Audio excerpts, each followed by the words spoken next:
ونذيرا وداعيا إلى الله بإذنه وسراجا منيرا. فقد قال الله تعالى في كلامه المجيد وفرقانه الحميد: أعوذ بالله من الشيطان الرجيم. بسم الله الرحمن الرحيم.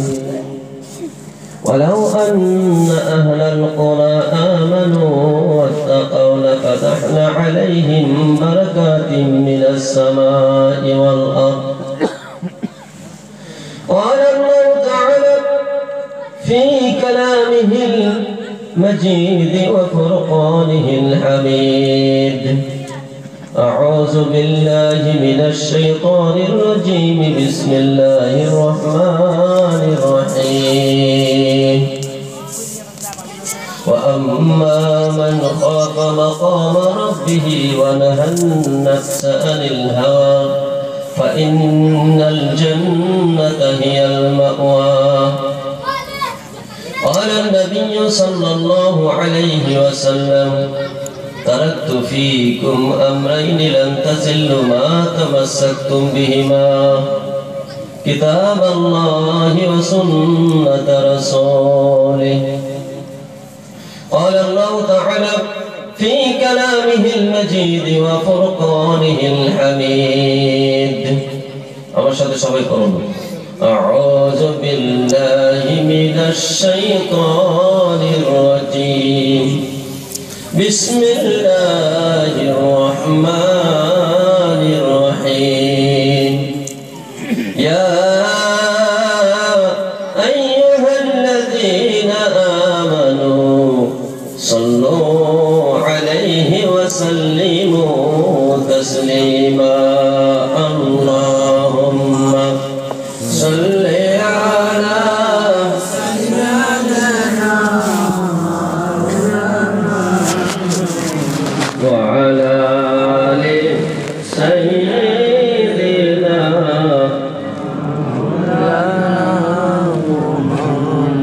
زوري شري. اللهم صل على سيدنا مولانا محمد وعلى آل سيدنا مولانا محمد.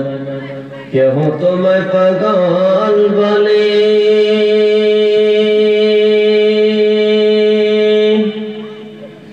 क्यों बोले जदोगार। अल्लाह बोलेन प्रिय हाबीब তুমি আমার पैगंबर। अल्लाहुम्मा सल्ले अला सय्यिदना मौलाना मुहम्मद व अला आलि सय्यिदना मौलाना मुहम्मद। बलगल उला बिकमालिही कशफत दुजा बिजमालिह। हसनत जमीअ खसालिह। सल्लू अलैहि व आलिहि। ला इलाहा इल्लल्लाह, ला इलाहा इल्लल्लाह, ला इलाहा इल्लल्लाह, ला इलाहा इल्लल्लाह मुहम्मदुर রাসূলুল্লাহ। আল্লাহ পাকের শুকরিয়া আদায় করি। সবাই একবার বলি আলহামদুলিল্লাহ। নবীজির শানে দরুদ ও সালাম সবাই আমরা একবার করি সাল্লাল্লাহু আলাইহি ওয়াসাল্লাম। ভাই সকল, সভাপতি সাহেব আদেশ করেছেন আপনাদের সম্মুখে দ্বীনের কথা, ইসলামের কথা তুলে ধরার জন্য। আমার তেমন কোনো ইলম ও হিলম কণ্ঠ বুদ্ধি নাই যে আপনাদেরকে আমার আলোচনার দ্বারা খুশি করতে পারবো। মহান আল্লাহ যদি ক্ষমতা শক্তি সামর্থ্য দান করে তবে বলা যাবে। আপনারা দোয়া করুন, অল্প সময়ে স্বল্প কথায় উদ্দেশ্য প্রণোদিতভাবে আলোচনা তুলে ধরার তৌফিক যেন আল্লাহ দান করেন, জোরে বলেন আমিন। ভাই সকল, খুব লম্বা আলোচনা করব না। আল্লাহ পাকের পবিত্র পাক কালাম, পবিত্র কোরআন থেকে দুইটা আয়াত তেলাওয়াত করেছি, নবীজির অসংখ্য হাদিস থেকে একটা হাদিস তেলাওয়াত করেছি, তাই আলোকে আলোচনা তুলে ধরার জন্য আমি চেষ্টা করব। ভাইয়েরা আমার, আজকে আমাদের অবস্থা, আমরা আজকে মুসলমান, আজকে আমাদের অবস্থাটা কি? মুসলমানের কি অবস্থা? সারা পৃথিবীতে আজকে আমরা মুসলমান দিয়ে ভরা, যেদিকে তাকাইবেন সেদিকে আমরা মুসলমান আর মুসলমান। কোন পৃথিবীর এমন একটি দেশ নাই যে এই দেশে মুসলমান নাই, ঠিক কিনা নাই? কোন কোন দেশে 99% মুসলমান, কোন কোন দেশে 95% মুসলমান, কোন কোন দেশে 70% মুসলমান, কোন কোন দেশে 50% মুসলমান। মুসলমানেরই দেশ আছে পৃথিবীতে 56টা।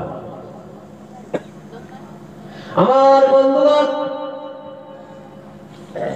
কিন্তু মুসলমান আমরা আছি কোথায়? মুসলমান আমরা চলে গেলাম কোথায়? আমার বন্ধুগণ, তাম বিশ্বে, তাম পৃথিবীতে আমরা মুসলমান দিয়ে ভরা। ডাইনে বামে পিছনে সম্মুখে, পাহাড়ে পর্বতে নগরে শহরে মুসলমান ছাড়া কোনো জায়গা নাই।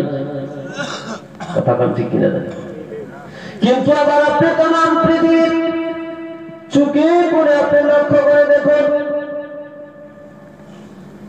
সারা পৃথিবীতে আপনি লক্ষ্য করুন, যে দেশে মুসলমান 5%, যে দেশে মুসলমান 10%, যে দেশে মুসলমান 20%, সে দেশগুলোর মুসলমান তো আমার মনে হয় শান্তিতেই আছে। যেই দেশে 100% মুসলমান, 50%, 60%, 80% মুসলমান, সে দেশের মুসলমানগণ তাম পৃথিবীর ভিতরে নির্যাতিত নিপীড়িত হচ্ছে, জোরে কোন ঠিক কিনা নাই? আপনি সিরিয়ার দিকে তাকান, আফগানের দিকে তাকান, আপনি ইরাকের দিকে তাকান, আপনি এই সকল মুসলিম দেশের দিকে আপনি লক্ষ্য করলে তাকায় দেখতে পারবেন মুসলমান শান্তিতে নাই, অশান্তির দাবানলে বাজছে, জোরে বলেন ঠিক কিনা নাই? আমার বন্ধুরা, যে মুসলমান, একজন মুসলমান যদি ধমকি দিত, তার দেশ পর্যন্ত কেঁপে যেত। হযরত ওমর রাদিয়াল্লাহু তাআলা সৈন্য পাঠানোর প্রয়োজন হয় নাই।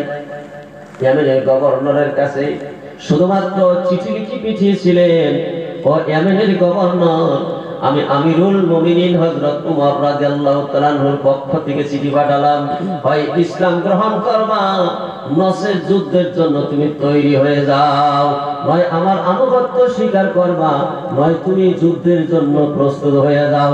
সেনা পাঠানো লাগে নাই, যুদ্ধের জন্য কোনো মহড়া চালাইতে হয় নাই, শুধুমাত্র একখানা চিঠি পাঠিয়ে দিয়েছিলেন।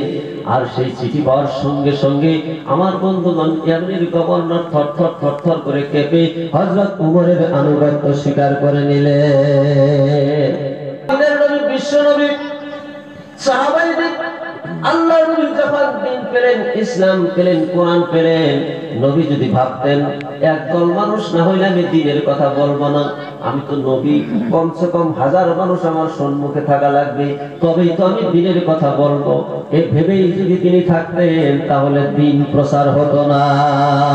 একজন নবী, শ্রেষ্ঠ নবী, আখির নবী মুহাম্মদুর রাসূলুল্লাহ, তিনি দাওয়াত দিলেন সর্বপ্রথম একজন মহিলার কাছে, তিনি আর কেউ না, তিনার বিবি হযরত খাদিজাতুল কুবরা, জোরে কোন ঠিক কিনা নাই? একজন করে দাওয়াত দিলেন। আমার বন্ধুগণ, ওই দাওয়াতের আনুগত্যই যারা স্বীকারোক্তি প্রদান করলো, তারা জান্নাতি হয়ে গেল, জোরে বলেন সুবহানাল্লাহ। আজকে লোকজন যদি কম আছেন, আমি আপনাদেরকে দাওয়াত দিব, এই দাওয়াত যদি আপনারা গ্রহণ করেন, কবুল করেন, এই কয়েকটা মানুষ যদি দিনদার হয়ে যায়, ইমানদার হয়ে যায়, আর এই কয়েকটা মানুষে যদি পূর্ণাঙ্গভাবে মিশন চালু করে দেয়, দ্বীনের দাওয়াত যদি দেওয়া শুরু করে দেয়, কয়েকটা মানুষে যদি পরিবর্তনের শিখর দেখায় দিতে পারে, এই কয়েকটা মানুষের নকশায় হাবলাখা গ্রামের ভিতরে দ্বীনের ফেজা তৈরি হতে পারে। জোরে কোন ঠিক কিনা নাই? আমার ভাইরা, আমার বন্ধুরা,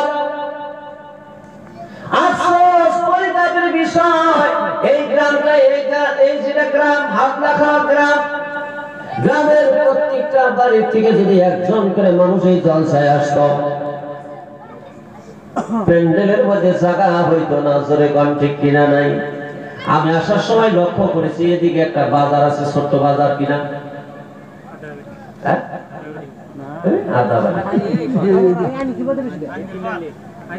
এই দশা তেমুরাই একটা বাজার আছে, 3-4টা দোকান আছে, আছে না নাই?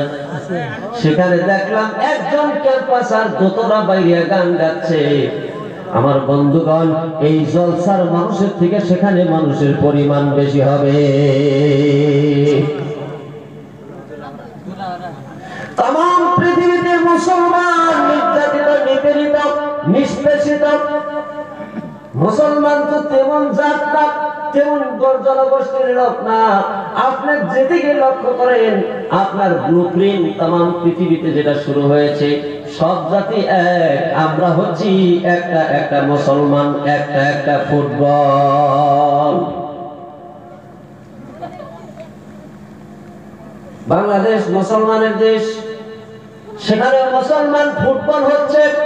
কোন আলিম হক কথা বলতে পারছে না, তাদের বিরুদ্ধে মামলা মোকদ্দমা তুলে দিয়ে, উঠে মোকদ্দমা চালিয়ে দিয়ে জেলের মধ্যে আবদ্ধ করে তালা মেরে রেখে দিয়েছে।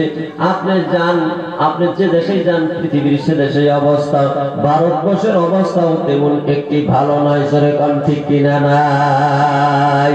মুসলমান তো এইরকম জাত না। আপনি তাকায় দেখেন আমার বন্ধু, বদরের ময়দানে আল্লাহর নবী বিশ্ব নবী মাত্র 313 জন সাথী সঙ্গী লইয়া বদরের মাঠে চলে গেলেন, বদরের ময়দানে চলে গেলেন। বিপক্ষে ছিল 3000-এরও ঊর্ধ্বে, তাদের অশ্ব ঘোড়া সবকিছু ছিল। সৈনিক সেনা পরিচালনার জন্য সেনাপতি ছিল। তাদের সৈনিকগুলো পরীক্ষা দিয়ে আমার বন্ধুগণ তারা সেনার যোগ্যতা অর্জন করেনেওয়ালা ছিল। আর সাহাবায়ে কিরাম শুধুমাত্র নামাজ পড়তে আর আল্লাহর নবীর বিশ্ব নবীর অনুসার হয়ে থাকতো। যুদ্ধের কোনো কৌশল জানা ছিল না। কেবল 313 জন লোকদেরকে নিয়ে আমার দয়ার নবী বিশ্ব নবী বদরের মাঠে চলে গেলেন। তয়ামায়া যুদ্ধ, দুই পক্ষের মধ্যে তয়ামায়া যুদ্ধ, তলোয়ারের ঝনঝনানি রংরঙানি, তীরের ফসফসানি, ঘোড়ার পায়ের খটখটানি, বদরের ময়দানে ধুলায় পরিণত হয়ে গেল। বেশি সময় যুদ্ধ করা লাগলো না, কিছু সময়ের মধ্যেই আল্লাহ বদরের ময়দানে মুসলমানকে বিজয়ী দান করে দিলেন। আর আমরা আজকে মুসলমান গোটা পৃথিবীতে, আমার বন্ধুগণ, আমরা ফুটবল বলে গেলাম। মুসলমানের আমাদের নাম গন্ধ নাই, মুসলমান হিসাবে পরিচয় দিলে আর রক্ষা নাই। মুসলমান হিসাবে পরিচয় দিয়ে দিলে আমার বন্ধুগণ দাঁড়িয়ে আছে, মুখে মাথায় আছে টুপি, হাতে আছে তসবিহ, জোর করে ধরে শুয়োরের মাংস খাওয়াইয়া দেয়। জোরে কোন ঠিক কিনা নাই? মদ খাওয়াইয়া দেয়, দেশান্তরিত করে দেয়, নাগরিকত্ব ক্যান্সেল করে দেয়। এর কারণটা কি? আমার আল্লাহ বলেন, ওয়ালা তাহিনু ওয়ালা তাহজানু ওয়া আনতুমুল আ'লাউনা ইন কুনতুম মুমিনিন। সরে বলেন সুবহানাল্লাহ। আল্লাহ মুমিনদেরকে বলেন, আমরা এত নিচে কেন? আল্লাহ তো আমাদের শানে ঘোষণা দেয় নাই। আমার আল্লাহ বলেন, ওয়ালা তাহিনু ওয়ালা তাহজানু, তোমাদের ভয়ের কোনো কারণ নাই, চিন্তার কোনো কারণ নাই। ওয়ালা তাহিনু ওয়ালা তাহজানু ওয়া আনতুমুল আ'লাউনা, তোমরা থাকবে সবার উপরে, তোমরা থাকবে সবার উপরে। আমরা তো উপরে আছি, এসপি আমাদের আছে, ডিএসপি তো কম নাই। সারা পৃথিবীতে 56 দেশের প্রধান নায়কগণ মুসলমান। আমার বন্ধুগণ, আমাদের নেতা খেতারা তো কম নাই। তবে আমরা এত নিষ্পেষিত, নির্যাতিত কেন? একটাই কারণ, আল্লাহ পাক শর্ত দান করেছেন, তোমাদের ভয় থাকবে না, চিন্তা থাকবে না, কোনো অসুবিধা নাই, তোমাদের আসন থাকবে সবার উপরে, যদি তোমরা ইন কুনতুম মুমিনিন, if you can be real মুমিন, তুমি যদি খাঁটি মুমিন হতে পারো, তোমাদের আসন থাকবে সবার উপরে। এক নম্বর শর্ত মুমিন। এ কথা কয় নাই সারা মুসলমান যদি পাঞ্জাবিওয়ালা হয়ে যেতে পারো, সারা মুসলমান যদি টুপিওয়ালা হয়ে যেতে পারো, সারা মুসলমান যদি দাড়িওয়ালা হয়ে যেতে পারো, সারা মুসলমানের নামগুলো যদি সুন্দর সুন্দর নাম হয়, আব্দুর রহমান, আব্দুল মালিক, আব্দুল করিম, আব্দুল সাদেক, সুন্দর সুন্দর নাম যদি হয়ে যায়, এ কথা আল্লাহ পাক রব্বুল আলামিন বলে নাই। আল্লাহ বলছেন, ও মুসলমানেরা শোনো, ওয়ালা তাহিনু ওয়ালা তাহজানু ওয়া আনতুমুল আ'লাউনা, তোমাদের ভয়ের চিন্তা থাকবে না, তোমাদের আসন থাকবে সবার উপরে, তোমরা থাকবা কুরসির মধ্যে বসে, तमाम পৃথিবীর মানুষ তোমাদের গোলাম হয়ে যাবে। একটাই মাত্র শর্ত, যদি তোমরা মুমিন হইতে পারো। অসুবিধা পাইতেছে না? যদি তোমরা মুমিন হইতে পারো। আমরা মুমিন না কমিন? কথা কর, আমরা মুমিন কিনা নাই? আল্লাহরে আমরা মানি কিনা নাই? আমরা তো মুমিন, কিন্তু আজকের জগতে, আজকে আমরা মুসলমান, যে জায়গায় 100 জন মুসলমান থাকে বন্ধু, ওই জায়গায় পাইবেন 5 জন 7 জন মুমিন, আর বাকি 90 98 জন, 90 95 জন পাওয়া যায় মুমিনের বাইরে। ঈমান মুসলমান নাম আছে, কিন্তু কামের বেলায় জিরো। দুনিয়ার অখাদ্য কাজ করার ক্ষেত্রে হিরো। জোরে বল ঠিক কিনা নাই? না মুসলমান, সুদের মধ্যে আপনি তাকায়া দেখেন, আজকের সমাজে যদি সুদের পাল্লায় যদি ভারী আছে মুসলমান আছে, মদের পাল্লায় যদি ভারী আছে মুসলমান আছে, ডাকাতির পাল্লায় যদি ভারী আছে মুসলমান আছে, চুরির পাল্লা যদি ভারী আছে মুসলমান আছে, সুদের পাল্লা যদি ভারী আছে মুসলমান আছে, নারী নির্যাতনের ক্ষেত্রে যদি আপনি লক্ষ্য করে দেখেন, সেদিকের পাল্লা যদি ভারী আছে মুসলমানের আছে। জোরে কোন ঠিক কিনা নাই? আইল খেলার মধ্যে যদি আপনি দেখেন মুসলমান আছে। আমার বন্ধু মাটি জমি জমা নিয়ে যদি মাথা ফাটাফাটি দেখেন মুসলমান আছে। অথচ মুসলমান হচ্ছে শান্তিপ্রিয় জাতি, একজন মুসলমান হচ্ছে আরেকজন মুসলমানের ভাই। জোরে কোন ঠিক কিনা নাই? মুসলমানের হাতে কোনো কাউকে অন্যায় করতে পারবে না, মুসলমানের চোখ দিয়ে কারো দিকে অন্যায় দৃষ্টি আকর্ষণ করতে পারবে না, মুসলমানের মুখ দিয়া অন্যকে গালি দিতে পারবে না, মুসলমানের পাও দিয়া অন্যের দিকে খারাপ দৃষ্টিতে হেঁটে যেতে পারবে না। কিন্তু দেখা যায় 98% মুসলমান, আমাদের সমস্ত অঙ্গ প্রত্যঙ্গ নামে মুসলমান, কামে হয়েছে বেমুসলমান। জোরে কোন ঠিক কিনা নাই? কেমন হইলাম আমরা? কোথায় চললাম? আজকে এই চলছে না দিয়ে যদি গান হতো, এখানে যদি বেদের মেয়ে জোশনা লাগাইয়া দিত, তাও দেওয়া লাগতো না। সামান্য যদি আমাদের দেশের কোন শিল্পীকে নেই, আমার বন্ধুগণ, প্যারাসুটের সুতাটা যদি দোতরা বানায়া আর গরুর সোনাগারা দিয়ে যদি ঢোল বানায়, এখানে যদি টমটমি বাজাইতো, আমার তো মনে হয় 1 থেকে বেশি মানুষ হয়ে যাইতো। জোরে কোন ঠিক কিনা নাই? মুসলমান আমরা গানের দিকে, জুয়ার দিকে, মদের দিকে, এক জায়গায় যদি খালি টমটমির মুখ জুয়া দেয়, দেখবেন মানুষের অভাব নাই। 4 জনে কেরাম খেলবে আর চতুর্দিকে দাঁড়িয়ে দাঁড়িয়ে তামসা দেখে।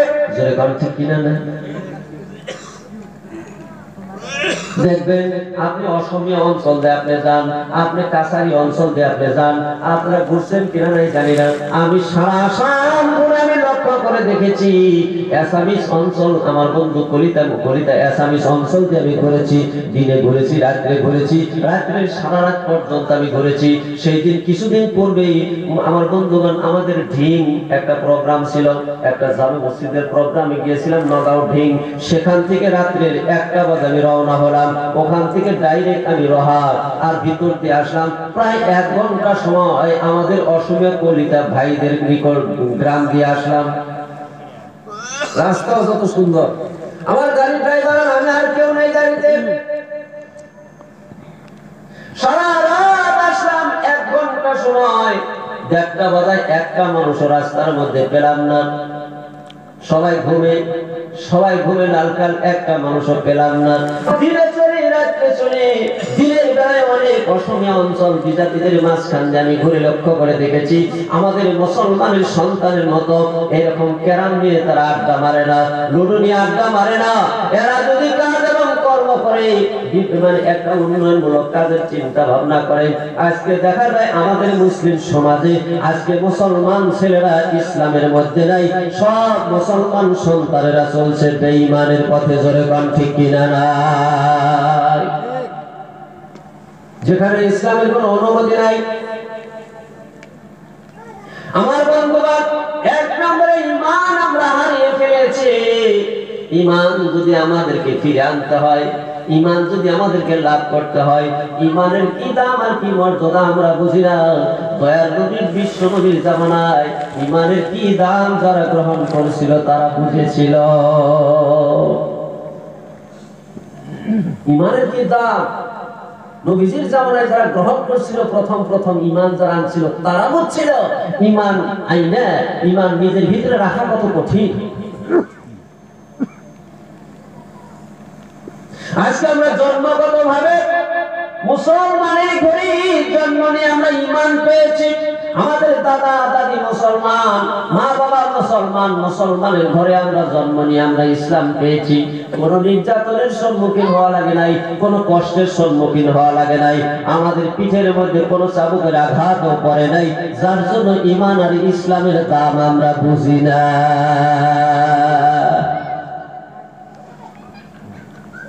আর দিনের আলোচনা চলছে, মুসলমান বাড়িতে বসে বসে ঘুম পাচ্ছে, যখন খিচুড়ি হবে দেখবেন সব লাইন কেটে যাবে। জোরে কোন ঠিক কিনা নাই? মানুষ ধরবে না আজকে মুসলমান, ঈমানওয়ালা মুসলমান নাই, কোরআনওয়ালা মুসলমান নাই। আজকে মুসলমান হচ্ছে সব আমরা খিচুড়িওয়ালা মুসলমান। কোথায় খিচুড়ি? গরুর গোশত মারবে, আর সেখানে দেখবেন রাত্রে 3টা বাজে যখন বলবো যে লাইন করো লাইন করো, সব ঘুমের থেকে উঠে খিচুড়ির লাইনে বসে যায়। এরা মুসলমান না, এরা মুসলমানের কলঙ্ক। যেরকম ঠিক কিনা নাই? আপনার মনকে খারাপ করতেছে? হ্যাঁ, রাগ শুধু ভিতরে ভিতরে। হ্যাঁ, এরকম রাগ। আমার বন্ধুবান্ধব, দিনের কথা নরম নরম করে বলতে হয়। আহসানু কাওলাম মিম্মান দাআ ইলাল্লাহ, সুন্দর করে বুঝিয়ে বুঝিয়ে নরম দিয়ে নরম করে ভালো করে মিষ্টি মিষ্টি করে তুমি বলো, কিন্তু কথা খালি গরম হচ্ছে। আমার বন্ধুগণ থাকো, ঈমান আনা অত, ঈমান জিনিসটা অত সহজ নয়।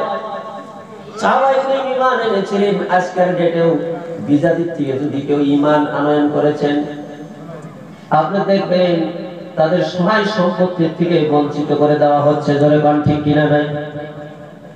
বাড়ি ঘর থেকে নামিয়ে দেওয়া হয়েছে, হাত পা পর্যন্ত নোলা করে দেওয়া হয়েছে। বর্তমান যুগে, এই যুগে তামাম পৃথিবীতে কোটি কোটি মুসলমান, তোর মধ্যে একটা বিজাতি যদি ইসলামের মধ্যে আসে তাকে এত কষ্ট করতে হয়। আশ্রয়ের স্থল আছে, আশ্রয়ের জায়গা আছে, তেমন একটা প্রাকৃতিক অত্যাচার। আর সেই যুগে আশ্রয়ের কোনো স্থান ছিল না। নবীজি একা ছিলেন ইমানদার, একজন ঈমানদার হওয়ার পরে নবীজি যখন মেহনত চালাইয়া দিলেন, আমার বন্ধুগণ, খাদিজা ইসলাম গ্রহণ করলো। হযরত আলী রাদিয়াল্লাহু তাআলা আনহু 8.5 বছর বয়সে ইসলাম গ্রহণ করলেন। হযরত আবু বকর সিদ্দিক রাদিয়াল্লাহু তাআলা আনহু 37 বছরে ইসলাম গ্রহণ করলেন। আমার বন্ধুগণ, হযরত যায়েদ রাদিয়াল্লাহু তাআলা আনহু ইসলাম গ্রহণ করলেন। 7জন মানুষ ইসলাম গ্রহণ করলো। কয়জন? 5 থেকে 7জন মানুষ যখন ইসলাম গ্রহণ করলো, এই 5জন মানুষের ইসলাম গ্রহণের পরেই আরবের বুকে একটা হইচই করে গেল। কি হলো রে, কি হলো? মুহাম্মদ সাল্লাল্লাহু আলাইহি ওয়াসাল্লাম নতুন একটি রিসালাত পৃথিবীর মধ্যে প্রতিষ্ঠা করতে চায়। আমাদের মক্কা নগরীতে মুহাম্মদ একটা নতুন ধর্ম আনছে। সে বলে নাকি 360 মূর্তির কোনো ক্ষমতা নাই, কোনো পাওয়ার নাই, কোনো শক্তি নাই, শক্তি একমাত্র আল্লাহর। এই কথা কি শুনি রে, কি শুনি? বলে আর সেই কথার মধ্যে আনুগত্য স্বীকার করেছেন 5জন। হযরত মুহাম্মদ বিশ্বনবী, হযরত খাদিজা, হযরত আলী, হযরত আবু বকর, হযরত যায়েদ, হযরত বেলাল, এইভাবে 5জন 7জন মানুষ ইসলাম গ্রহণ করেছে। তারা আতঙ্কিত হয়ে গেল, কি করা যায়, কি করা যায়? আমার বন্ধুরা, ওই 5জন 7জন মানুষের উপরে অত্যাচার আরম্ভ হয়। দিনে অত্যাচার, রাত্রিতে অত্যাচার। আরবের যত শক্তি ছিল, রাষ্ট্র শক্তি, কূটকৌশলের শক্তি, তীর কামানের শক্তি, এরকম একটা ঈমানের ডাক দিয়েছিল। হযরতে হানজালা রাদিয়াল্লাহু তাআলা আনহু উহুদের ময়দানে দিনের নবী যুদ্ধের জন্য তৈরি হয়ে চলে গেছেন। যুদ্ধের ময়দানে নবীজি পরাজয়, পরাজয়, ইসলাম পরাজয়, পরাজয়। ঐতিহাসিক গণ যেটা লিখেছেন, উহুদের ময়দানে আসলে ইসলাম পরাজিত হয়েছিল না। নবীর একটা কথাও অমান্য করার জন্য, মুসলমানকে শায়েস্তা করার জন্য কিছু পিটন খাওয়াইছিল।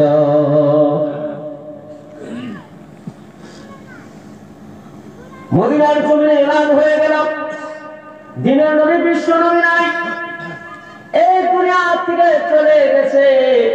আমার দয়ার নবী নাই।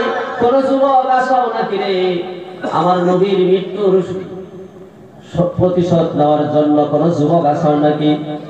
হযরতে হানজালা রাদিয়াল্লাহু তাআলা আনহু মাত্র নববিবাহিত করেছেন। ওই রাত্রিতে স্ত্রীর সঙ্গে তিনার মেলামেশা। সকালবেলা গোসল করবে, ফরজ গোসল।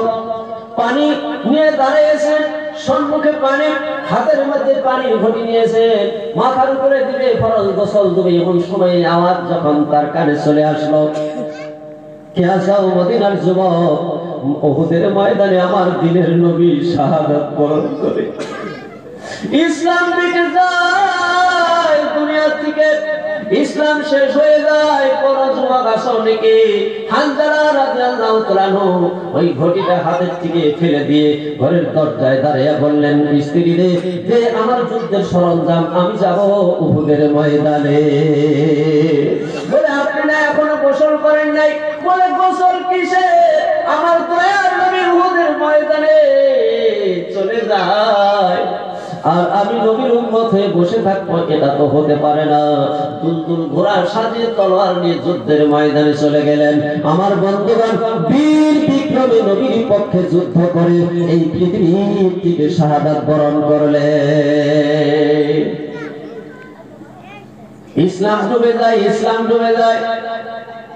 ও আমার যুবক ভাইরা, যারা রাস্তাঘাটে, এই গ্রামের লোকেরা যারা কোনো বিছনায় শুয়ে ইসলাম ডুবে যায়, বদনামি হয়ে যায়, গান দিলে মানুষ শত ধর্ম সময় লোক নাই, তাদেরকে আমি অনুরোধ করবো, চলে আসুন, ফিরে আসুন ইসলামের দিকে, আসুন আল্লাহর প্রিয় সাহাব, আল্লাহর রহমতের সামিয়ানা ইসলামের পতাকার নিচে। জোরে বলি নারে তাকবীর। ইমানের টাকা দিলে চলে আসবে, জোরে কোন ঠিক কিনা নাই? আসবে না নাই? চলে আসবে। আমরা দোয়া করবো এই গ্রামে যে সকল মুরব্বীরা, যে সকল যুবকেরা, যে সকল ভাইয়েরা এখন পর্যন্ত জলসায় হাজির হতে পারে নাই, আল্লাহ যেন ওদেরকে হাজির করে দেয়। জোরে কোন আমিন। আমার বন্ধুগণ, লম্বা আলোচনা করব না। ওয়ালা তাহিনু ওয়ালা তাহজানু ওয়া আনতুমুল আ'লাউনা ইন কুনতুম মুমিনিন। শর্ত দিয়েছেন আল্লাহ, তোমরা যদি মুমিন হতে পারো তোমাদের আসন থাকবে সবার উপরে।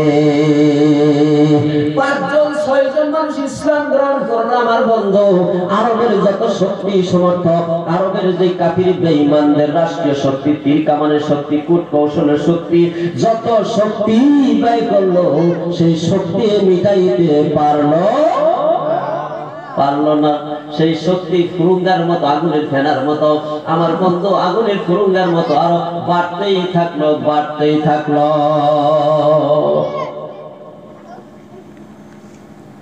এই যে কামার রাজে হাটে বাজারে দেখছেন দুটি কয়লা নেয় নিয়ে তার ভিতরে ছোট্ট একটা আগুনের ফুরুঙ্গা দেয়, তাই না? আগুনের ফুরুঙ্গাতে এরকম করে বাতাস দেয়, চুরকি ঘুরায়, কি হয় বাতাস দেয় যে হ্যাঁ যাই দিয়ে আমরা তাও পারলাম না। ফ্যান এরকম করে ঘুরায়, আস্তে আস্তে বাতাস লাগে, অর্থাৎ ওই আগুনের ফুরুঙ্গাটার উপরে প্রেসার পড়ে, শাস্তি পড়ে। আমার আল্লাহ বলেন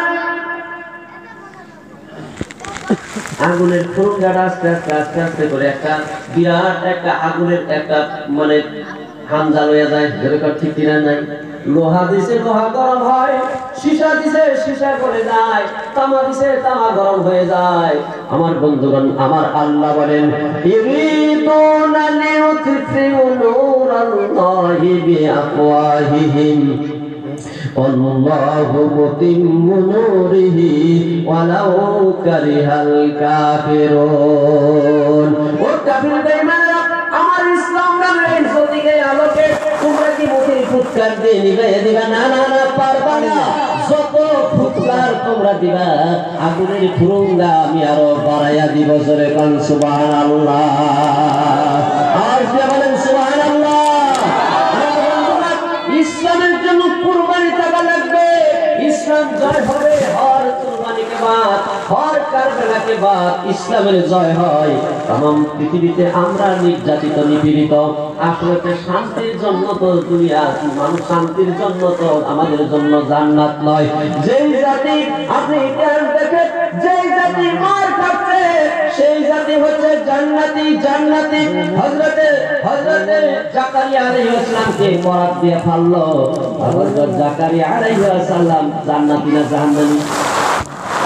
কথা বলুন। একজন রাসূল, একজন নবী অবশ্যই জান্নাতি, কিন্তু বরাত দিয়া ফারাই হইল। হযরত মুসা আলাইহিস সালামকে অত্যাচার করলো, হযরত ইব্রাহিম আলাইহিস সালামকে অনল কুণ্ডের মধ্যে ফেলে আমার বন্ধুগণ কষ্ট দিল, হযরত নূহ আলাইহিস সালামকে মাছের পেটের মধ্যে দিলেন। আমার বন্ধুগণ অসংখ্য সাহাবায়ে কিরামকে অত্যাচারের পর অত্যাচার, হযরত বিলালকে অত্যাচার করলো, হযরতে হামজা রাদিয়াল্লাহু তাআলা আনহুকে অত্যাচার করলো, হযরতে হামজা রাদিয়াল্লাহু তাআলা আনহুকে অত্যাচার করলো, হযরতে খাব্বাব রাদিয়াল্লাহু তাআলা আনহুকে অত্যাচার করলো, হযরত সুমাইয়া রাদিয়াল্লাহু তাআলা আনহুকে অত্যাচার করলো। হাজারো বিহাজার সাহাবা দ্বীনের জন্য, ইসলামের জন্য অত্যাচার হতে হয়েছে। জোরে কোন ঠিক কি না? বিলাল রাদিয়াল্লাহু তাআলা আনহুর ঘটনা আপনারা জানেন। আমার বন্ধুরা, বিলালকে এত অত্যাচার করেছিল, এত কষ্ট কাফেররা দিয়েছিল, বিলালকে শরীরের কাপড় সরিয়ে দিয়ে চাবুক মারতে হযরত বিলালের শরীরটা ক্ষত বিক্ষত করে দিয়েছিল। আমার বন্ধুগণ, চাবুকের আঘাতে চামড়া উঠে যায়। বিলাল রাদিয়াল্লাহু তাআলা বেহুশ হয়ে পানি বলে চিৎকার করে। আমার বন্ধুগণ প্রসাব করে এই পেয়ালার মধ্যে সেই প্রসাব নিয়ে বিলালের মুখে ধরে খা, এটা তো শরবত, খা। জোরে কান নাউজুবিল্লাহ। বিলালের বুকে পাথর দিয়ে বলে, ও বিলাল রে, তুমি মুহাম্মাদের ইসলাম গ্রহণ করেছো, এটা তো আমাদের বাপ দাদার ধর্মের বিপরীত, এই ধর্ম তুমি ছেড়ে দাও বিলাল। আজ থেকে তোমাকে কৃতদাস থেকে মুক্ত করে দেওয়া হবে। ও বিলাল, ছেড়ে দাও। তুমি যদি কৃতদাস, আরবের মধ্যে তোমাকে আসন দেওয়া হবে, তুমি শুধুমাত্র ছেড়ে দাও ইসলাম মুহাম্মাদের পীর ছেড়ে দাও। হযরত বিলাল কয় না না না, যেই সত্য ইসলাম আমি পেয়েছি তা আমি কখনোই ছাড়তে পারি না। আমার বন্ধুগণ বিলালের উপরে আরো অত্যাচার বাড়তে শুরু করলো। বিলালের হাত বাঁধলেন, পা বাঁধলেন, আমার মুরব্বিয়ান সকল উটের পিঠে বিলালকে বেঁধে দিলে উট দৌড়ায় বিলালকে রাস্তার মধ্যে ছেঁচড়ে নিয়ে যায়। বিলাল তবু তো ইসলাম ছাড়ে না, কোরআন ছাড়ে না, দ্বীন ছাড়ে না। হযরত বিলাল তবু আল্লাহর নামের উপরে অচল অটল থাকেন। আমার মুরব্বিয়ান সকল হযরত বিলালকে নিয়ে আসা হলো, চতুর্দিকে কাফিররা দাঁড়ায় আছেন, বেঈমানেরা দাঁড়ায় আছেন। বিলালকে বলে, ও বিলাল সার সার সার, ইসলাম ছেড়ে দে, সার মুহাম্মাদের পিছন ছেড়ে দে। বিলাল তো ছাড়ে না, ছাড়ে না, ছাড়ে না। এবার বিলালকে শাস্তি দেওয়ার জন্য আমার মুরব্বিয়ান সকল উত্তপ্ত মরুর প্রান্তে গরম বালুর উপরে শীত করে শোয়া বিলালের বুকের উপরে পাথর উঠিয়ে দিয়ে বললেন, এবার বিলাল ভাই ইসলাম ছাড়বি নয় তোর জীবন দিবি। বিলালের বুকের উপরে পাথর, এই বড় পাথর, নিঃশ্বাস নিতে পারে না, বিলাল কথাও বলতে পারে না। এবার সে শেষ প্রান্তে জীবন যাবে, চলে আর যাবে যাবে এমন একটা প্রাণ মুহূর্তে হযরত বিলাল ঘোষণা করে দিলেন প্রকাশ্যভাবে, আমি তো আর বাঁচতে পারবো না, আমি অবশ্যই মরে যাব। গতিকে আমি আর এই কথা ছাপিয়ে রাখবো না, আমি যে আল্লাহকে বিশ্বাস স্থাপন করছি কথা আমি গোপন রাখবো না। এবার বিলাল প্রকাশ করে দিলেন, আহাদ আহাদ আহাদ, যতই তোমরা মারো, যতই তোমরা আমাকে অত্যাচার করো, আমি মানছি একমাত্র আমার রব আল্লাহ। জোরে বলে সুবহানাল্লাহ। হযরত খাব্বাব রাদিয়াল্লাহু তাআলা নাম আপনারা শুনছেন, মসজিদে নববীতে হযরত ওমর ফারুক রাদিয়াল্লাহু তাআলা আমার বন্ধুগণ সাহাবা হযরত খাব্বাব রাদিয়াল্লাহু তাআলাকে বললেন, খাব্বাব ভাই আপনার একটু ব্যতিক্রম শরীরটা দেখতেছি, আমাদের শরীরটা মানজা, পিঠ, কোমর সব এক ধরনের দেখা যায়। ভাই খাব্বাব তোমার কোমরটা তো চিকন কেন? আমার ভাই খাব্বাব সিনাটা তোমার মোটা, কিন্তু কোমরের মধ্যে তোমার মাংস দেখি না। হযরত খাব্বাব রাদিয়াল্লাহু তাআলা বলেন, ও ভাই ওমর আপনি কি দেখতে চান না শুনতে চান? বলে দেখি তো তোমার কোমরটা এরকম কেন? মানজার কাপড় উঁচু করে দেখিয়ে দিয়েছেন হযরত ওমর বলেছেন, আমি লক্ষ্য করে চমকে উঠেছি। হযরত খাব্বাবের সারা শরীরটার মধ্যে, পিঠটার মধ্যে পোড়া পোড়া পোড়া পোড়া থাকরা থাকরা থাকরা থাকরা। হযরত খাব্বাব রাদিয়াল্লাহু তাআলার পিছনের যে নরম মাংসগুলো থাকে সেই মাংসগুলো দেখতে পেলাম না, শুধুমাত্র দেখতে পেলাম হাড্ডি। ও খাব্বাব তোমার কোমরটা এরকম কেন, এরকম কেন হয়েছে? ও ভাই খাব্বাব, খাব্বাব রাদিয়াল্লাহু তাআলা বলেছিলেন, ভাই ওমর আমি যখন ইসলাম গ্রহণ করেছিলাম, আমার নবী বিশ্ব নবীকে যখন নবী হিসাবে আমি মানছিলাম, আমি যখন কোরআনকে কোরআন হিসাবে মানছিলাম, ও ভাই ওমর ওই সময় আমাকে চতুর্দিক থেকে অত্যাচার আর উৎপীড়ন আরম্ভ করে দিয়েছিলেন। এমন অত্যাচার করেছিলেন ভাই ওমর, আমাকে মারতে মারতে মারতে মারতে বেহুশ করে দিয়েছিল। আমার ও ভাই ওমর শুধুমাত্র তাই না, আগুনের আংটা বসিয়ে দে, আগুনের আংটার মধ্যে ও ভাই ওমর আমাকে চিৎ করে শোয়ে, আমার ওই কোমরের মধ্যে আগুনের আংটার মধ্যে আমাকে শোয়ে দিত, হাত পা গুলো বেঁধে ওই ফোঁটা দিয়ে লড়াচড়া যাতে না করতে পারি। যেরকম দেখবেন আগের দিনে বেহা ব্যাস বাস সোদা করছে, বেহা বাস সোদা করছে, দেখবেন ওই জায়গায় বেহা ওই তলের মধ্যে তৈসা দিছে, দুই মুর্দা ভরা দিয়া বাইন্দা থিয়া দিছে, জোরে কারণ ঠিক কিনা নাই? বাস আর লড়তে পারে নাই, চড়তে পারে নাই। এক মাস পরে যখন ছেড়ে দিছে দেখা যায় বাস বেকা বাস সোদা হয়ে গেছে। হযরত খাব্বাব রাদিয়াল্লাহু তাআলা কয়, ওইভাবে আমার চার হাত পাও বাঁধিয়া চিৎ করে শোয়া আমার কোমরের নিচে আগুনের আংটাগুলো দিত, আমি লড়তে পারতাম না, চড়তে পারতাম না। আমি শুধুমাত্র কানে শুনেছি ওই আগুনের আংটায় আমার চামড়া পুড়ে চর চর চর চর শব্দ হয়েছে। আমি শুনেছি ওই আগুনের আংটায় আমার শরীর থেকে তেল যখন পড়তো, আগুনের আংটার মধ্যে পড়লে চর চর শব্দ হতো, আর ওই আমার শরীরের তেলের দ্বারাই ওই জ্বলন্ত আগুনের আংটাগুলো কিছু সময় পরেই নিভিয়া যাইত। এইভাবে ওই আগুন যখন নিভে যাইত আবার নতুন করে আগুন দিত, এবার আবার যখন নিভে যাইত আবার নতুন করে আগুন দিত। ও ভাই খাব্বাব, ও ভাই ওমর এইভাবে শাস্তি দিত দিতে দিতে দিতে দিতে দিতে আমি যখন বেহুশ হয়ে যাইতাম, ওই সময় ওরা আমাকে ছেড়ে দিয়ে চলে গেল। আমি যখন হুশের মধ্যে আসলাম, সেখান থেকে আমাকে কে যেন উদ্ধার করলো। উদ্ধারের কাহিনী আলাদা, আমি আর এখন সেদিকে যাব না। আমি ইসলাম গ্রহণ করলাম ভাই ওমর। ওই আমার ওই কোমরটা এমনি এমনি বেঁকা হয় নাই, আমার কোমরটা এমনি মাংসবিহীন হয় নাই, আমার কোমরটা এরকম হয়েছে ইসলাম গ্রহণ করার জন্য, ঈমান আনয়নের জন্য। আমাদের কোরবানি নাই, যার জন্য আমরা ইসলাম নিয়ে খেলা করি হেলা করি। আমরা আমাদের কোরবানি নাই। ইসলাম পাওয়ার পরে যদি 101টা চাবুকের বাড়ি খাওয়া লাগতো, ইসলাম গ্রহণ করার পর যদি 10 লাখ টাকা যদি আমাদের জরিমানা দেওয়া লাগতো, ইসলাম গ্রহণ করার পরে যদি আমাদেরকে দৌড়ানি জেল জরিমানা দেওয়া লাগতো, তাহলে আমরা বুঝতাম ইমানের দাম কত। মাগনা মাগনা বাপ দাদার সম্পত্তির মতো পাইছি বিধায় ইমানের দাম আমরা দিতে জানি না। জোরে কোন ঠিক কিনা না? আমার ভাইরা, আমার মুরব্বিরা, আমার বাবান সকল, আমার মায়েরা তো ইসলামের জন্য কম কোরবানি দেয় নাই। মা বোনদের জন্য 10 মিনিট সময় বলবো নাকি?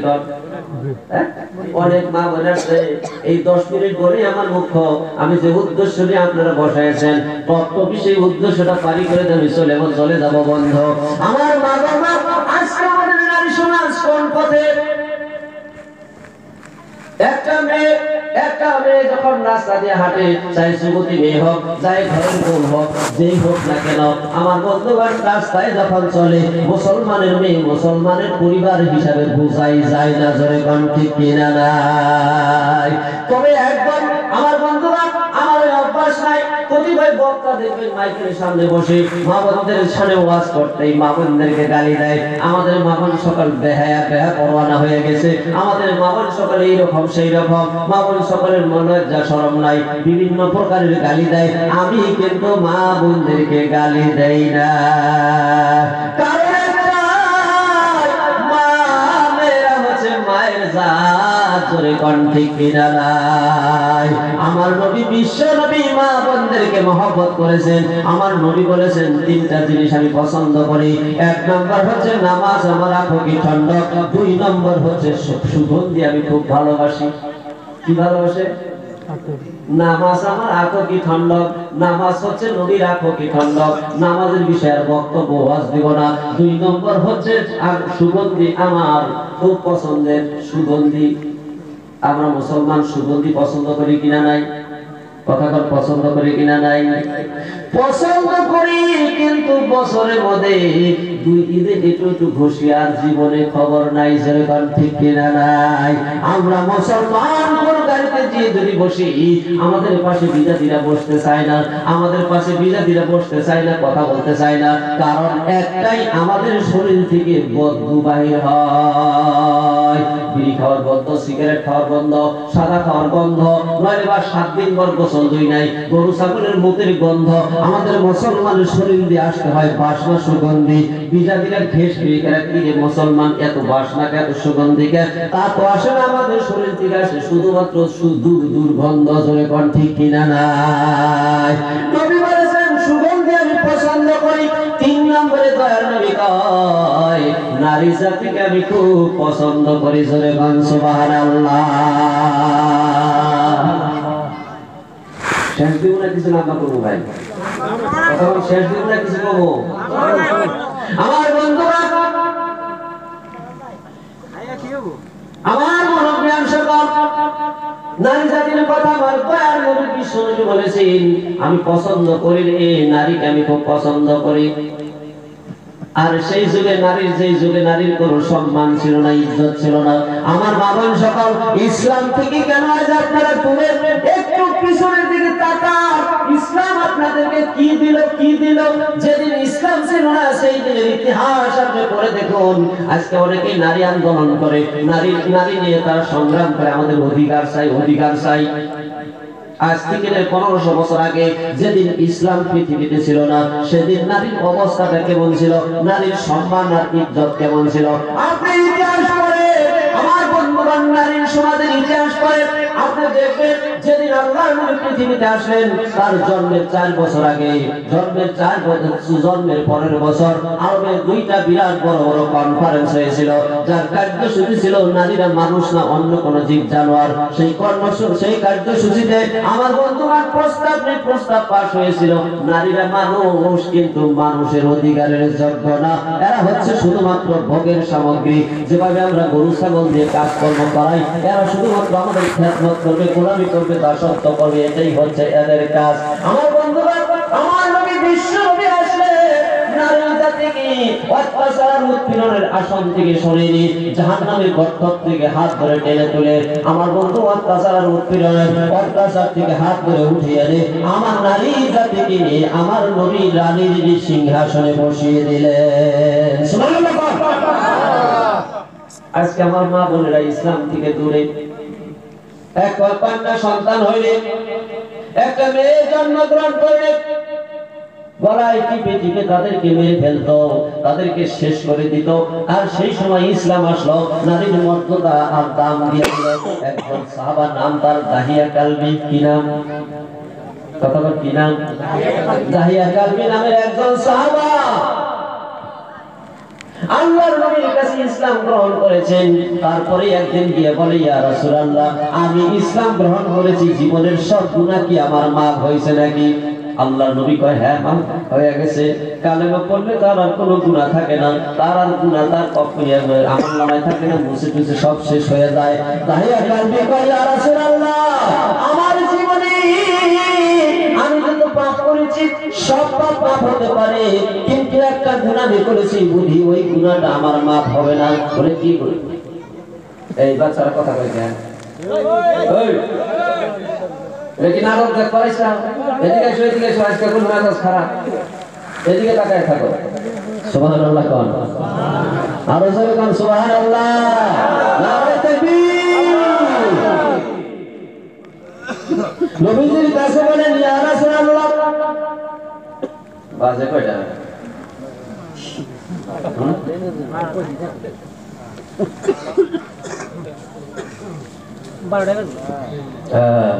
ঠিকই আছে নাকি? কয়টা মতো থাকবেন? থাকবেন আমাদের বলার আমি জানি না, খালি মনে মনে করতেছে থাকছে, বেলা হচ্ছে না কেন।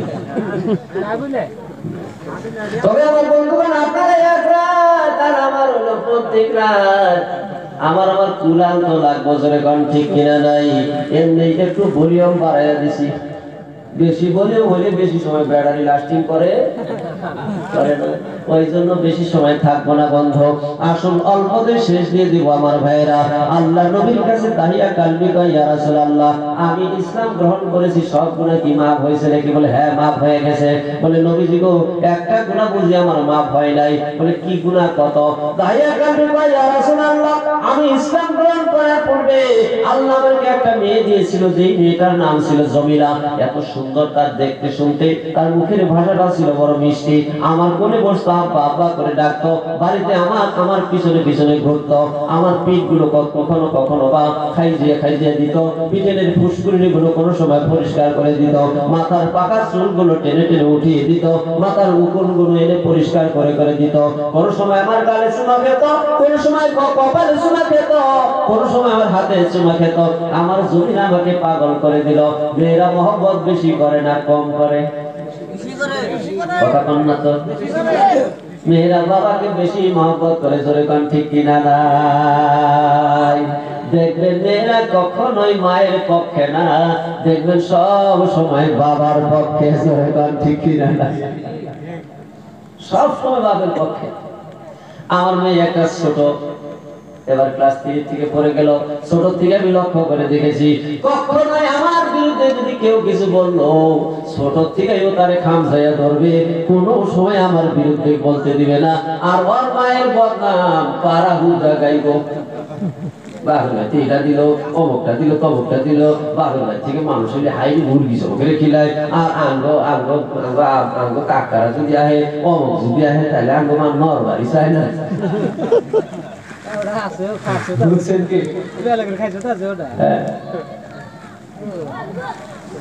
আসলে তো তা না, এটা একটা প্রলেপ।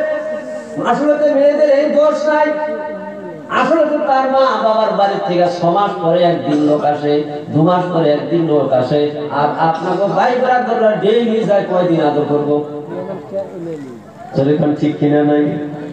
ডেইলি যায়, আর 6 মাসে কত বলে থাকবে অধিকার যাই না।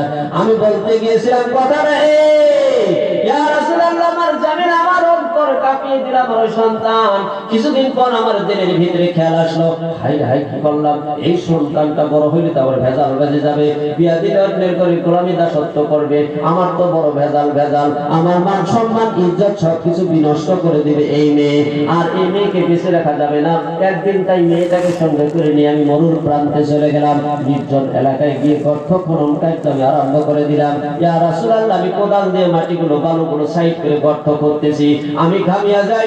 আমার জমিরা আস্তে আস্তে আমার কাছে এসে তার পরনের সুন্দর কাপড়খানা দিয়া আমার মুখের পিঠের ঘামগুলো পরিষ্কার করে দিয়ে বলে, আব্বা এত রৌদ্রের মধ্যে কেন আপনি এত কষ্ট করতেছেন?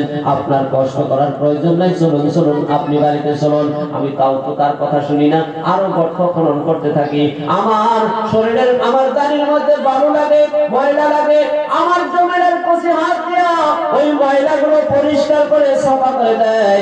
আর জমিরা বলে, বাবা এত রৌদ্রের মধ্যে আপনি কাম করার প্রয়োজন নাই, চলুন বাড়িতে যাই। কেন অনর্থক আপনি এত একটা গর্ত খনন করতেছি? ইয়া রাসূলুল্লাহ, ওই জমিরা জানে না ওর জন্যই আমি এই গর্তটা খনন করতেছি। দিলটা একটু নরম করে দেন বন্ধু। খনন কার্য যখন সমাপ্ত হয়ে গেল, তাহিয়া কালবি কয়, ইয়া রাসূলুল্লাহ, আমার জমিনকে কাছে ডাক দিয়াই না, আমি যখন তার পা দুটি, আমি যখন তার হাত দুখানা বাঁধলাম, বাঁধার সঙ্গে সঙ্গে সে বলল, বাবা জান আপনি কেন হাত বাঁধতেছেন? তারপরে আমি পাও বাঁধা আরম্ভ করে দিলাম। আমার বন্ধুবান ওই দাহিয়া কালবি কয়, আমার জমিনের বুঝতে বাকি রইল না, এই গর্ত তার জন্য খনন করেছি। জমিরা এবার বলে, আব্বা জান আমি বুঝেছি, এই গর্তের মধ্যে আপনি আমাকে জিন্দা জিন্দা ফেলে দিবেন। আব্বা জান আপনি যখন বিদেশ ছিলেন, মা আমার চেহারাটা দেখে, আমার মুখখানা দেখে বাড়িতে থাকতেন, মা আমাকে অত্যন্ত ভালোবাসেন, মহব্বত করেন। আপনি যদি আমাকে মেরে ফেলেন, আমার মা প্রাণে বাঁচবে না, বুক ফেটে মরে যাবে। আব্বা জান আপনি আমাকে মারবেন না, আপনি আমাকে মারবেন না, আপনি আমাকে ছেড়ে দেন, মায়ের সঙ্গে আমি একটু দেখা করব, মাকে আমি জীবনের শেষ ডাক্তার দিয়ে আসবো, মাকে আমি জীবনের শেষ ডাক্তার আমি দিয়ে আসবো। আব্বা জান আপনি মারবেন না, মারবেন না।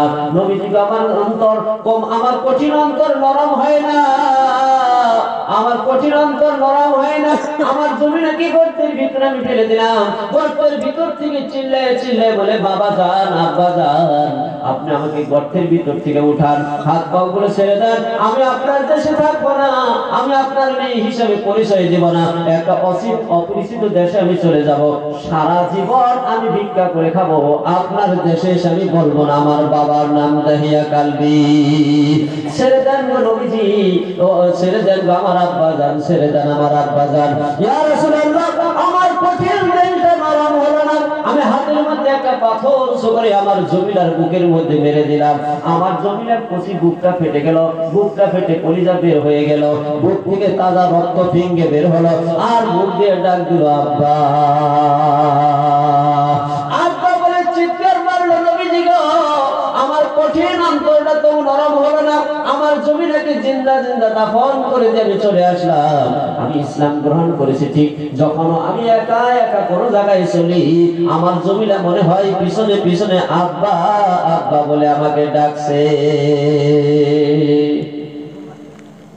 আমার বন্ধুগণ, এই ঘটনা শুনলেন দয়ার নবী বিশ্ব নবী রহমতের নবী, এই ঘটনা শুনে দেখেন, লক্ষ্য করে দেখেন, নবীজির চোখ দিয়ে পানি টপ টপ টপ টপ করে পড়ে, দাড়ি মোবারক ভিজা। নবী শেষে বললেন, মানুষ কি আর এরকম অত্যাচার করে মানুষ মারতে পারে নাকি?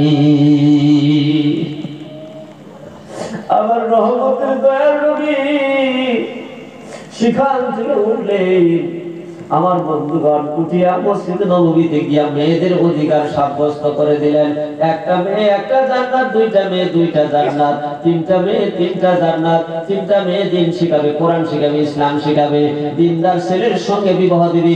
আমার দয়ার নবী কয়, 3 কন্যা, আমি নবী যেই জান্নাতে থাকবো, 3 কন্যার বাবা সেই জান্নাতে থাকবে। জোরে বলেন সুবহানাল্লাহ, আওয়াজ দিয়ে বলেন সুবহানাল্লাহ। আমার বাবা সকল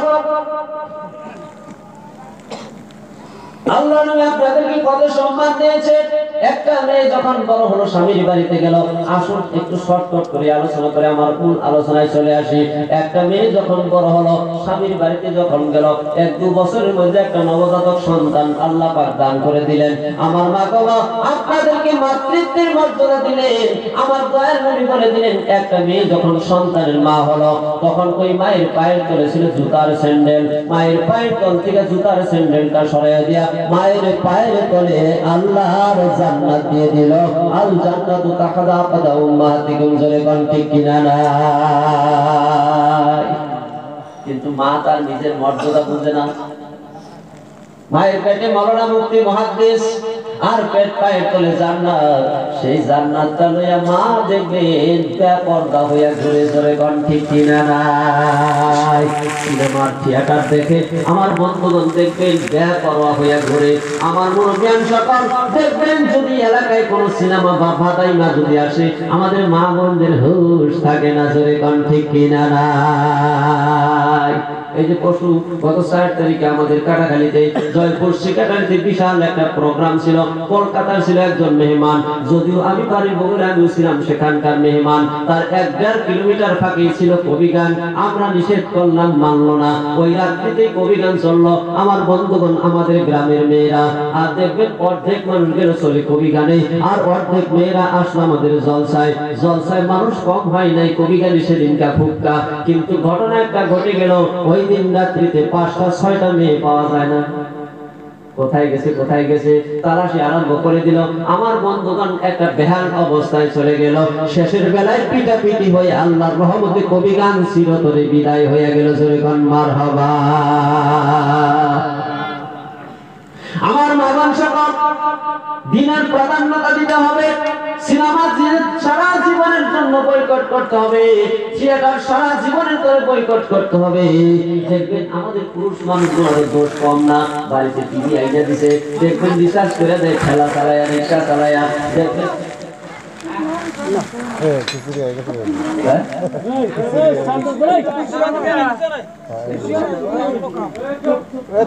ভাই মনে মনে মনে মনে কিছু হয়েছে নাকি ভাই?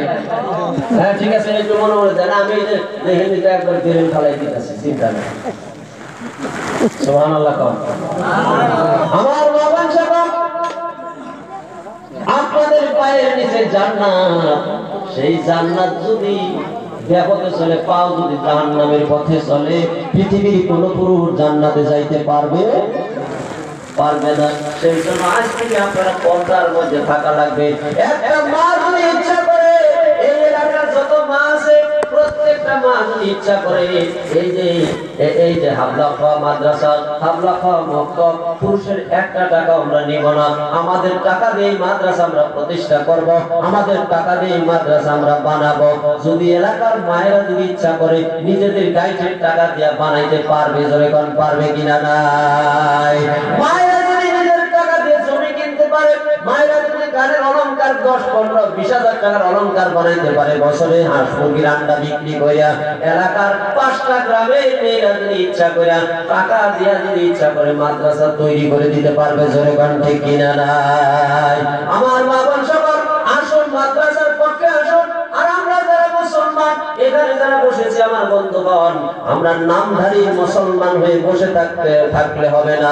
ইসলামের জন্য প্রয়োজন আমাদেরকে জীবন দেওয়া লাগবে, ইসলামের জন্য প্রয়োজনে আমাদের জান দেওয়া লাগবে, ইসলামের জন্য প্রয়োজন আমাদের মাল দেওয়া লাগবে, ইসলামের জন্য প্রয়োজনে আমাদের তাজা রক্ত কুরবানির গরুর মতো আমাদেরকে ঢেলে দিতে হবে। জোরে কোন ঠিক কিনা নাই? সাহাবায়ে কেরাম কুরবান করেছিলেন বিদায় আজকে আমরা ইসলাম পেয়েছি। এমনি এমনি না বন্ধু, মুতার যুদ্ধের ময়দানে হযরতে যায়েদ, হযরতে খাব্বাব রাদিয়াল্লাহু, হযরতে জাফর রাদিয়াল্লাহু তাআলা আনহু এনাকে 2 নম্বর সেনাপতি বানিয়ে আল্লাহ নবী বিশ্বনবী যুদ্ধের ময়দানে পাঠিয়ে দিয়েছিলেন। ও জাফর রে, তুমি মুতার যুদ্ধের ময়দানে তুমি 2 নম্বর সেনাপতি তোমাকে বানিয়ে দেওয়া হলো। 1 নম্বর সেনাপতি ছিলেন হযরত যায়েদ রাদিয়াল্লাহু তাআলা আনহু। যায়েদ শাহাদাতের পর হযরত জাফর রাদিয়াল্লাহু তাআলা ইসলামের পতাকা উঁচু করে ধরলেন। ইসলামের পতাকা পতাকা উঁচু করে দিলে যুদ্ধ করে বীর বিক্রমে যুদ্ধ করতেছে, যুদ্ধই মুসলমানের জয় জয় ময় ময়। একজন এসে হযরত জাফরের ডান হাতে কোপ দিলেন, ডান হাতটা কেটে পড়ে গেল। বাম হাতে ইসলামের পতাকা উঁচু করে ধরলেন, জয় জয় ময় ময়। বাম হাতের মধ্যে কোপ দিলেন, বাম হাতটা কেটে পড়ে গেল। এবার আমার বন্ধুগণ দুখান হাত যখন কেটে পড়ে গেছে, হযরত জাফর রাদিয়াল্লাহু তাআলা কাটা হাত দিয়ে ইসলামের পতাকা কামড়ে উঁচু করে ধরেছেন। জোরে বলেন সুবহানাল্লাহ। কিছুক্ষণ পরে আবার কেউ সে ঘাড়ের মধ্যে কোপ দিয়েছে। আমার বন্ধুগণ ঘাটটা কেটে যখন মাটির মধ্যে পড়ে গেছে, হযরতে আব্দুল্লাহ বিন রাওয়াহা দূর থেকে লক্ষ্য করে দেখেন জাফর রাদিয়াল্লাহু তাআলা মনে হয় শাহাদাত বরণ করলেন। তিনি দৌড়ে এসে লক্ষ্য করে দেখেন জাফরের ডান হাত এক জায়গায় পড়ে আছে, বাম হাত আরেক জায়গায় পড়ে আছে, নিচের ধরাটা অন্য জায়গার মধ্যে পড়ে আছে। কাটা মাথা দিয়া যতক্ষণ পর্যন্ত ইসলামের পতাকাকে উঁচু করে ধরে নাই, ততক্ষণ পর্যন্ত কাটা মাথা দিয়া দাঁত দিয়া কামড়ায়া ইসলামের পতাকা উঁচু করে ধরে রেখেছেন, জমিনের মধ্যে পড়তে দেয় না। আর আমরা মুসলমান সাধারণ একটা বক্তব্য 6 মাস হলো বন্ধ হয়ে পড়ে আছে। আমরা নিজের বাড়িঘর যদি একটু ভাঙতো, আমরা সঙ্গে সঙ্গে ঠিকঠাক করে নিতাম। আমাদের ঘরের টিনের চাল যদি তুফানে নিয়ে যাইতো, সঙ্গে সঙ্গে আমরা ঠিকঠাক করে নিতাম। আমাদের বাড়ির দেরি বেড়াটা যদি ভাঙতো, আমরা সঙ্গে সঙ্গে ঠিকঠাক করে নিতাম। আর নবীর বাড়ির মক্তব সবাই মক্তব 6 মাস হলো বন্ধ হয়ে পড়ে আছে, আমরা মুসলমান ঠিক করার সময় পাই না। খারাপ হইলে অর্থাৎ আমরা নিম্ন মানে চলে গেছি। আমাদের ইমানের ভিতরে ওই যে ছোট্ট একটা আগুনের ফুরুঙ্গা লাগায় বাতাস দেওয়া লাগবে বন্ধ। বাতাস যদি দেই আমাদের ইমান তাজা হবে। ওই বাতাস দেওয়ার সরকিটার নাম হইল পবিত্র কোরআন। সাহাবায়ে কেরাম বলছেন ইমান আনার পরে নবীজি যখন কোরআনের শিক্ষা দিতেন, আমাদের ইমান এত বেড়ে যাইতো, তামাম পৃথিবীর কোন শক্তি আমাদেরকে পরাভূত করতে পারতো না। আমার বন্ধু, আমার মনোজ্ঞান সকল সেই ইমানের চরকা আমাদেরকে ঘুরাইতে হবে। কোরআন নামের এই বাতি আমাদের এলাকায় জ্বালাইতে হবে। আল্লাহ বলেন কিতাবুন আনজালনাহু ইলাইকা লিতুখরিজান নাসা মিনাজ যুলুমাতি ইলান নূর। নবী হে কোরআন আপনার উপরে নাযিল করেছে এই জন্যই যাতে করে तमाम পৃথিবীর সমস্ত মানব মণ্ডলীকে পঞ্চভূত আন্ধার থেকে আপনি আলোর সন্ধান দিতে পারেন। জোরে বলেন সুবহানাল্লাহ। পৃথিবীর যত মতবাদ আছে, লেনিনবাদ, কালমার্ক্সবাদ, যত বাদ আছে, সমস্ত বাদ হচ্ছে অন্ধকার, আর পবিত্র কোরআনের বাদ হচ্ছে আলো আর আলো। চিল্লায়ে বলেন সুবহানাল্লাহ। এই বাতি আপনাদের এখানে জ্বালানোর দরকার আছে না নাই? কথা কোন না তো, মাথা দিয়ে এরকম করলে হবে না, মন দিয়ে আর মুখ দিয়ে বলতে হবে, বুক দিয়ে আর মুখ দিয়ে বলা লাগবে। এই অনুষ্ঠানের প্রয়োজন আছে না নাই? কথা কোন আছে না নাই? আমার বন্ধুরা সাহাবায়ে কেরাম মাল দিতে, জীবন দিতে কোনটাবোধ করতো না, মালও দিতে কোনটাবোধ করতো না রে বন্ধু। তবুকের ময়দানে আমার বন্ধুগণ নবীজি আমার এলান করে দিলেন, কে দিবা, কে কি দিতে পারবা। আমার মহিলা সাহাবীরা নিজের অলংকার পর্যন্ত খুলে খুলে নবীজির রুমালের মধ্যে দিয়ে দিলেন। আমার বন্ধুগণ আর যারা পুরুষ ছিলেন, যার যতখানি সাধ্য বাড়িতে ছিলেন, এনে নবীজির রুমালের মধ্যে এনে দিলেন। নবী আমার সবার দাম নিয়ে বলেন, আমার সাহাবাগণ তোমরা কে কে দিয়েছো বলো তো দেখি, বলো। ও আমার সাহাবার মধ্যে আবু বকর, হযরত উমর, হযরতে উসমান গনি তোমরা কে কে দিয়েছো? হযরত উসমান গনি কয় নবীজি গো আমার সম্পত্তি আমি 3 ভাগ করিয়া 3 ভাগ করে তার এক অংশ আপনার রুমালের মধ্যে আমি দান করেছি।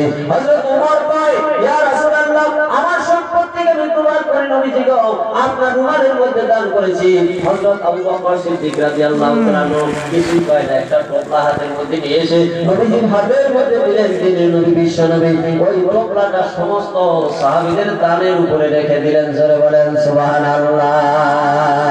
টোপলা আস্তে আস্তে আস্তে আস্তে আস্তে আস্তে খুলে, আস্তে আস্তে আস্তে আস্তে খুলে নবীজি যখন টোপলাটা খোলা শেষ হয়ে গেছে, হযরত জিবরাইল আমিন আলাইহিস সালাম পিছন দিক থেকে এসে আস্তে করে সালাম দেয়, আসসালামু আলাইকুম ইয়া নবী আল্লাহ।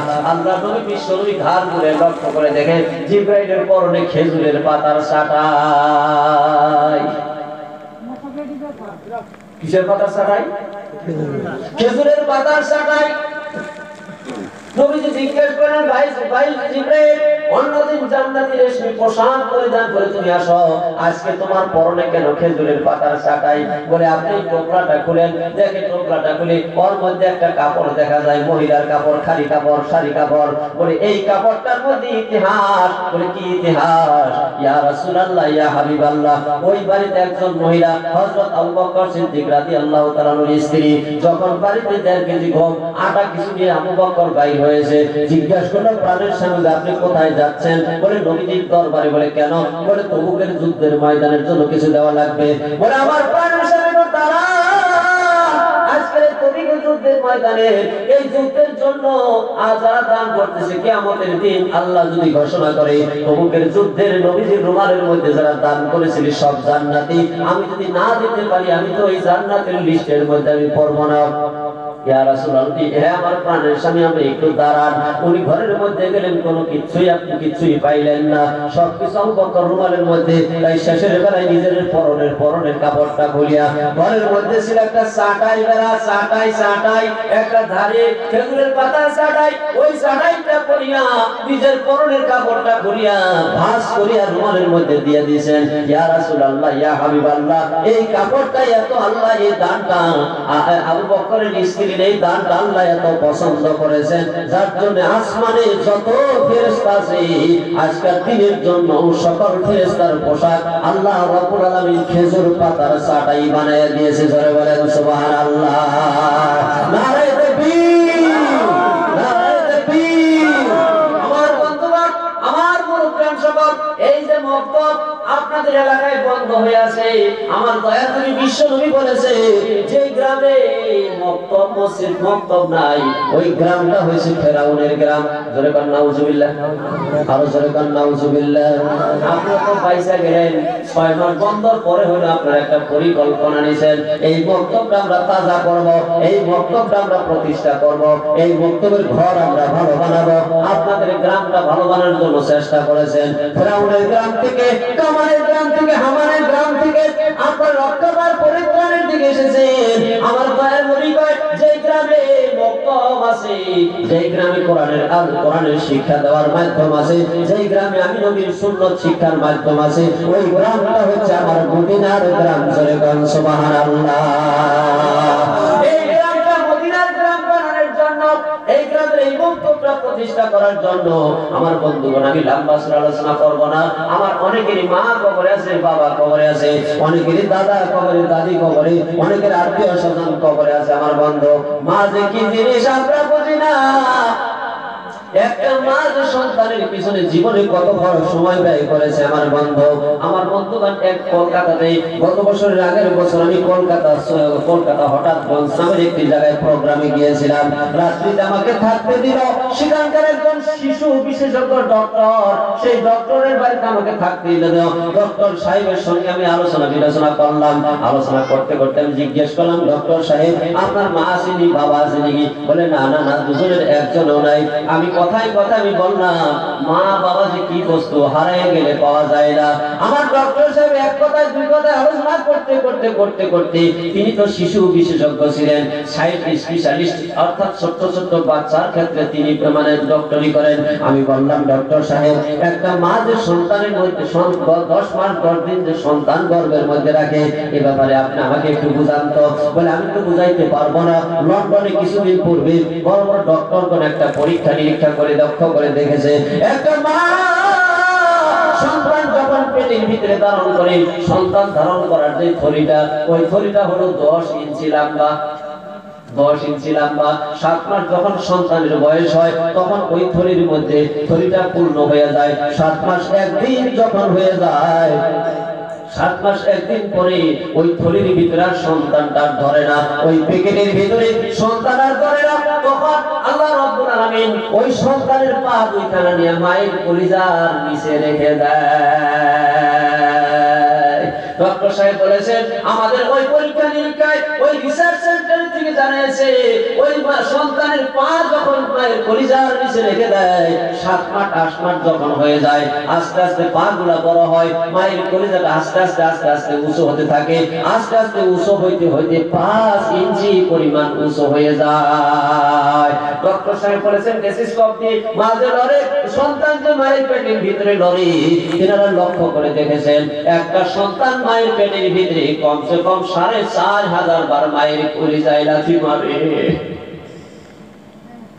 4500 বার মায়ের কলিজায় লাথি মারে। বলা হয়েছে একটা সন্তান যত মায়ের কলিজার মধ্যে লাথি খায় তত ওই সন্তানটাকে মা বেশি মহব্বত করে। ডক্টর সাহেব বললেন ও হুজুর বলো না, যখন পূর্ণ হয়ে যায় শেষের বেলায় ফাইনাল 3টা শট ওই সন্তান মায়ের কলিজার মধ্যে মারে, 3টা লাথি মারে।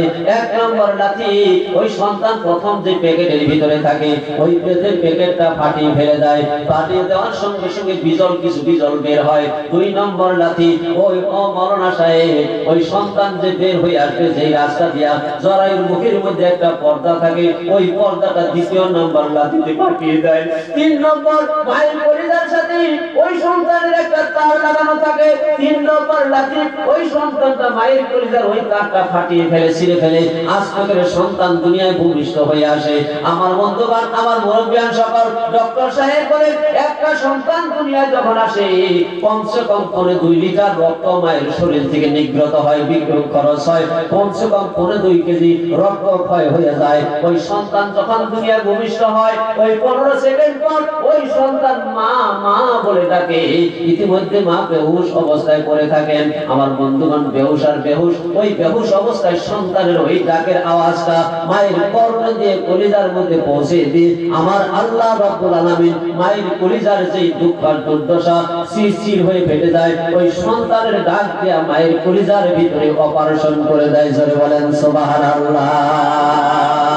মা যখন হুঁশে আসে আমার বন্ধুগণ আমার মুরব্বিয়ান সকল মা যখন হুঁশে আসে ওই দাইমাগুলো সন্তানটাকে একটা তেনার মধ্যে নিয়ে পেঁচায়া মায়ের কোলের মধ্যে দেয়। মা শুয়ে থাকে হুঁশের মধ্যে থেকে লক্ষ্য করে আমার সন্তান ভূমিষ্ঠ হয়েছে। সন্তানটা দেখে 10 মাস 10 দিনের ডেলিভারির কষ্ট, 2 কেজি 2.5 কেজি রক্তের ভাঙার কষ্ট, মৃত্যুর সঙ্গে পান গানোর ওই সন্তানটাকে এত চিকির করে কেঁদে দুনিয়ায় আনলেন। ওই সন্তানের চাঁদ মুখে একটা চুমাকে মায়ের 10 মাসের ডেলিভারি আর সব কষ্ট দূর হয়ে মায়ের মুখের মধ্যে হাসির সংসার এসে যায়। আমার ভাইরা সেই মা আজকে আমাদের দুনিয়ায় নাই, অন্ধকার কবরে আছে। কতজন আমাদের সম্মুখে মা মা বলে ডাকে, আব্বা আব্বা বলে ডাকে, সেই মা নাই বাবা নাই, সেই মা আর বাবা আমাদের জন্য তাকিয়েছে। আজকের এই ধর্মসভা কবরস্থানে যে সকলের মা আর বাবা শুয়ে আছে একে অপরকে ডেকে বলে ওই দেখ আজকে এই যে মাদ্রাসার সভা মুক্তবের সভা, আজকাল সবাই সবার যেটা বড় দান আমার সন্তান দান করে দিবে। একজন অপরজনে কয় থাও তোমার কথা, তোমার ছেলে দান করবো, আমার ছেলে আমি মূর্খ বানাইছি নাকি? আমার ছেলে দুনিয়ায় আমার ছেলে ধনী গুয়াহাটিতে ঠিকাদারি করে, আমার ছেলেকে অনুপযুক্ত বানিয়ে রাখি নাই। এলাকার ভিতরে ধনবান আমার সন্তান সব থেকে বেশি, আমাকে মহব্বত করতো সব থেকে বেশি। দেখবি আজকাল ওই মাহফিলে আমার সন্তান সব থেকে বড় দান আমার জন্য করে দিবে। আর আমার সন্তান গ্রামের ভিতরে দেওয়ানি মাতাব্বর সবার বিচারাচার করে। আমার সন্তানকে আমি দেখেছি খুব উনি ভালো বিচারক। আজকাল সবাই সব থেকে বড় দান আমার সন্তানটা করবে। আরেকজনে কবি থাও তোমাকে কথা, আমার সন্তানকে মানুষের বাড়ি বাড়ি কাম কইরা কত আন্ডা চুরি করে বিক্রি করে পয়সা দিয়া আমার সন্তানকে বিয়াবে পাস করে আজকে গভর্নমেন্ট সার্ভিস হোল্ডার। দেখবি আমার সন্তান আমার জন্য সবার থেকে বড় দান আজকাল মাহফিলে করে দিবে। আরেকজনে ডাইকা কবি তোমার কথা বাদ দাও, আমার সন্তানকে আমি আলিম বানাইছি, মরনা মুক্তি হয়ে গেছে, আমার সন্তান হাফিজকারী, আমার সন্তান আমার জন্য কত দরদ দেখবি রে। আজকাল মাহফিলের ভিতরে সব থেকে বড় দান আমার সন্তান আমার জন্য করে দিবে।